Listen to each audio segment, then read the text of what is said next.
బాహుబలి 10 ఏళ్ల క్రితం వచ్చిన విజువల్ వండర్, సరికొత్త రికార్డ్స్ ని తిరగరాసిన cult classic, Tollywood market gates ని ఓపెన్ చేసిన టార్చ్ బేరర్.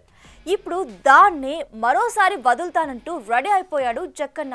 అది కూడా 2 భాగాల్ని కలిపి ఒకే సినిమాగా నండోయ్. మరి అక్టోబర్ 31న వస్తున్న ఈ సినిమా అంచనాల్ని అందుకుంటుందా? మరోసారి కాసుల వర్షం కురిపించే అవకాశం ఉంటుందా? Let's watch.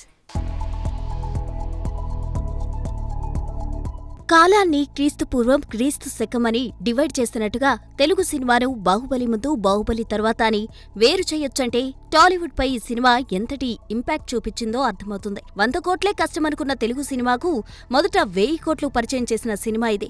ఇక అప్పటి వరకు ఏ ఇండియన్ సినిమా చూడని విధంగా బాహుబలి 1, బాహుబలి 2 కలిసి వరల్డ్ బాక్సాఫీస్ వద్ద దాదాపు 2500 కోట్ల పైచీలకు వసూలు చేసి బాక్సాఫీసును షేక్ చేసింది. ముఖ్యంగా బాహుబలి 2 ఇచ్చిన బూస్టప్ తోనే పాన్ ఇండియా సినిమాలకు శ్రీకారం చుట్టారు మన స్టార్ ఫిల్మ్ మేకర్స్. ఇక ప్రస్తుతం రిలీజ్ లో ట్రెండ్ జోరుగా నడుస్తుండటంతో 2 భాగాలను కలిపి బాహుబలి ది ఎపిక్ అంటూ థియేటర్లోకి వదలబోతున్నాడు జక్కన్న. అయితే రిలీజ్ టైంలో కాసుల వర్షం కురిసినట్టుగా రిలీజ్ వసూళ్లు వస్తాయా లేదా అన్న క్యూరియాసిటీ అందరిలో కనిపిస్తోంది. ఒక రకంగా జక్కన్నకిది పెద్ద సవాలే.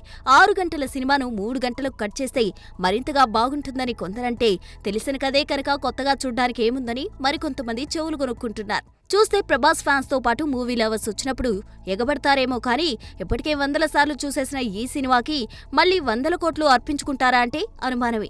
మరోవైపు స్పెషల్ ఎడిట్తో కొత్త సీన్స్ యాడ్ చేస్తానంటూ జక్కన్న ఊరిస్తున్నాడు కాబట్టి ఆ మంత్రం ఏమాత్రం పనిచేస్తుందో చూడాలి. ఇక అదే రోజు వస్తానని మాస్ మహారాజ్ హడావుడి చేస్తున్నాడట. మరి బాహుబలి వంటి క్రేజీ ఫిల్మ్ బరిలోకి దిగుతుందంటే మాస్ యాత్ర ఏ ధైర్యంతో ఢీకొడతానంటుందో నాగవంశే చెప్పాలి. For more videos like this, subscribe Big TV channel.